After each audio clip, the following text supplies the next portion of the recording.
दिशा। भूगोल विषय का अध्ययन करने के लिए दिशाओं का ज्ञान आवश्यक है। दिशा निर्धारण का मूल आधार पृथ्वी की अक्ष रेखा है। अधिकतर मानचित्रों में ऊपरी दाहिनी तरफ तीर का निशान बना होता है, जिसके ऊपर अक्षर ऊ लिखा होता है। यह तीर का निशान उत्तर दिशा को दर्शाता है। इसे उत्तर रेखा कहा जाता है। जब हम उत्तर के बारे में जानते हैं, तब हम दूसरी दिशाओं जैसे पूर्व, पश्चिम तथा दक्षिण के बारे में पता लगा सकते हैं।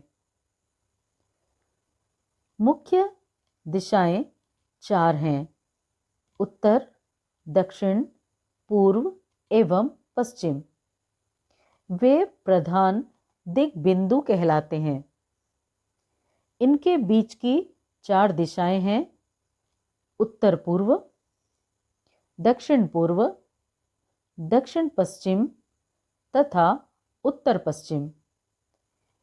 इन बीच वाली दिशाओं की मदद से किसी भी स्थान की सही स्थिति का पता लगाया जा सकता है। हम दिक्सूचक की सहायता से किसी स्थान की दिशा का पता लगा सकते हैं। यह एक यंत्र है जिसकी सहायता से मुख्य दिशाओं का पता लगाया जाता है। इसकी चुंबकीय सुई की दिशा हमेशा उत्तर दक्षिण दिशा की में होती है। प्रतीक। यह किसी भी मानचित्र का तीसरा प्रमुख घटक है। किसी भी मानचित्र पर वास्तविक आकार एवं प्रकार में विभिन्न आकृतियों जैसे भवनों, सड़कों, पुलों, वृक्षों, रेल की पटरियों या कुएं को दिखाना संभव नहीं होता। इसलिए वे निश्चित अक्षरों, छायाओं, रंगों, चित्रों तथा रेखाओं का उपयोग करके दर्शाए जाते हैं।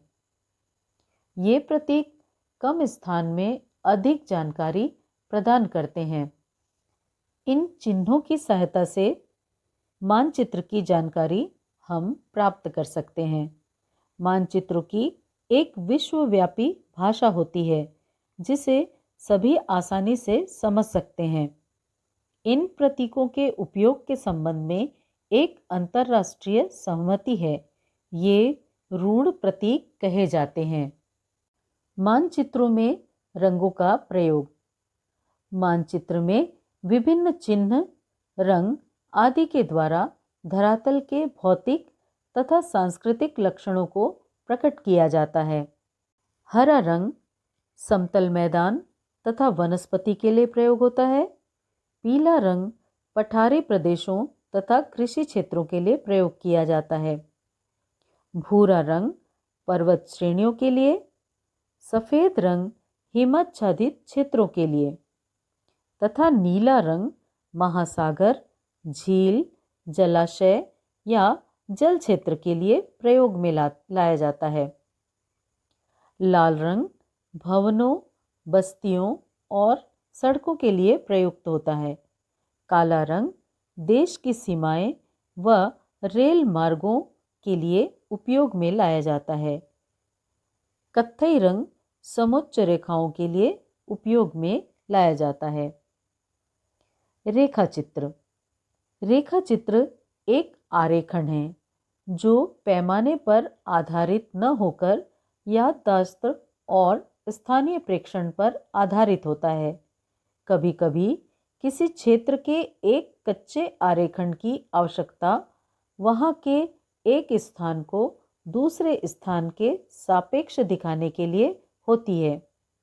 कच्चे आरेख को बिना पैमाने की सहायता से खींचा जाता है तथा इसे रेखाचित्र कहते हैं। खाका। एक छोटे क्षेत्र का बड़े पैमाने पर खींचा गया रेखाचित्र खाका कहा जाता है।